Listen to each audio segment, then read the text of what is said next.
Hey everybody, how we doing? It's Thursday, May 18th, a little past 1 p.m. here on the East Coast of the United States of America. 5 things I'm watching today.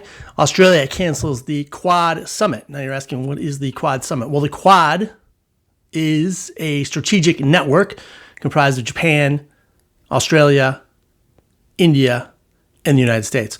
They are sharing intelligence. They're sharing smarts. They're also saying, hey, we want a peaceful and prosperous Indo-Pacific. Of course, this has a lot to do with pushback on China and the Middle Kingdom there in Beijing. But fear not, they're going to meet on the sidelines of the G7, so it won't have the full pomp and circumstances of a full summit, a separate meeting, but they will certainly spend some time getting together.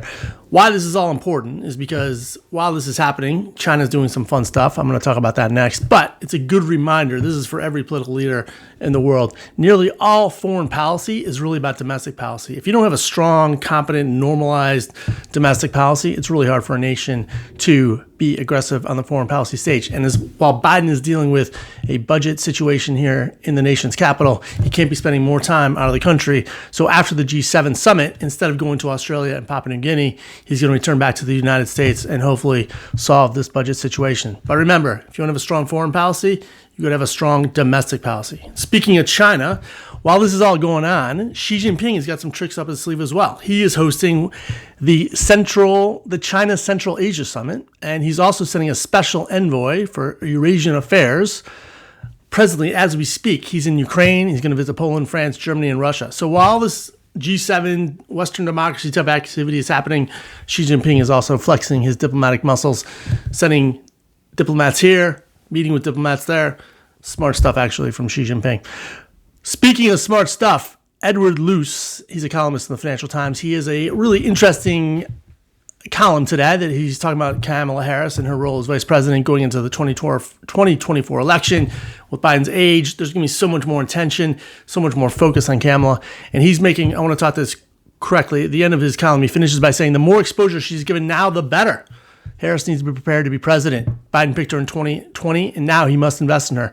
He's suggesting that, Team Biden is not really giving her enough of a platform. It's a tough job. She's vice president. I mean, what is she exactly supposed to do as vice president? She really has to follow the directions of the president. But as we enter this really interesting election, Biden's age is going to be front and center. So technically, and the Republicans don't make this a big deal, a vote for Biden is a vote for Harris.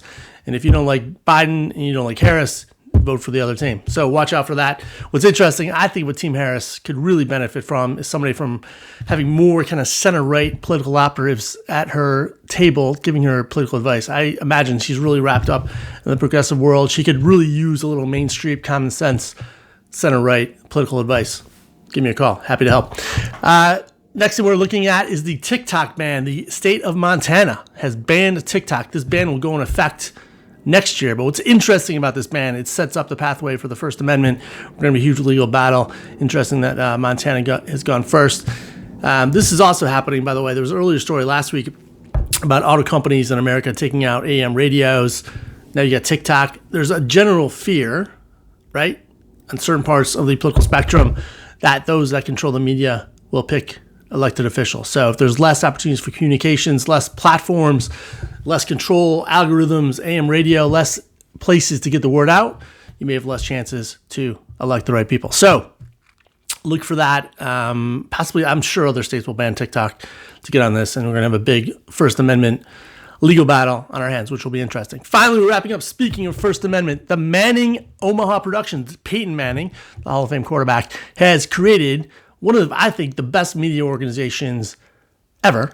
Maybe not ever. Let's say it's really interesting. His take on the Manning cast, Monday Night Football, has really renewed my interest in watching football. It's a fun little situation. You're sitting there with him and his brother. They're breaking down plays in real time. Very casual, kind of relaxed atmosphere. But his new media company is worth $400 million. He's following a similar path as Reese Witherspoon did. And frankly, his media company could be his lasting legacy. Say that 3 times. But something to watch. I'm really intrigued by this. I think there's a lot of upside. Omaha Productions, Peyton Manning, the next Hollywood media mogul. That's all we got for today. We'll be back tomorrow.